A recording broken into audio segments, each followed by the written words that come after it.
সাংবাদিকদের ব্যাপারে আমরা স্টেপ নিবই। ভাই এত মায়া কান্না করা যাবে না। এই যে সাংবাদিকরা আপনারা যে শব্দগুলো ব্যবহার করেন, আমি বলতেছি এগুলার বিরুদ্ধে আমরা ব্যবস্থা নেব। আপনারা কালকে ছাত্রলীগকে ডিফেন্স করে অনেকে নিউজ করছেন, এগুলা এই সাংবাদিক এখানেও অনেকে আছে, আমরা সেগুলা এখানে জড়ো করে করে সেগুলোর বিরুদ্ধে ব্যবস্থা নেব। আপনারা বলছেন আমরা হামলা করছি, এটা কোন ধরনের কথা? তারা হামলা করছে, আমরা প্রতিরোধ করছি। আপনারা এই শব্দ বলতে এত কাপাকাপি করেন কেন আপনারা? আর আপনারা এত মায়া কান্না দেখান কেন ছাত্রলীগের প্রতি?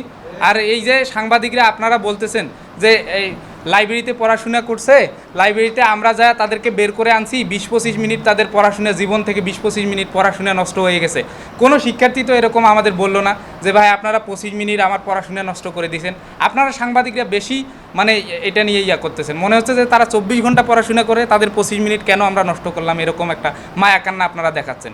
ওই লাইব্রেরি থেকে যে কালকে মানববন্ধন ডাকা হয়েছে, আমরা লাইব্রেরিতে শিক্ষার্থীদের জিজ্ঞেস করছি যে আপনারা মানববন্ধন ডাকলেন কেন? তারা তো হামলা করছে, আমরা জাস্ট আপনাদের রুম থেকে ওখানে আশ্রয় নিছে, আমরা বের করে আনছি অপরাধীকে, একটু তো ডিস্টার্ব হবেই। তখন তারা বলছে আমরা তো এখানে কোনো মানববন্ধন ডাকি নেই।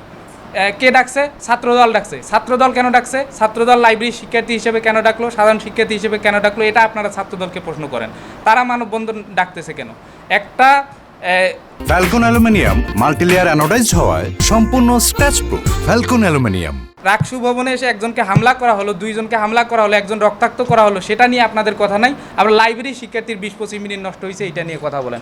সাংবাদিকদের ব্যাপারে আমরা স্টেপ নিবই, এবং এই ছাত্রলীগকে ডিফেন্স করার ব্যাপারে যারা যারা নিউজ করছেন আমরা সবগুলো সংগ্রহ করে স্টেপ নিব।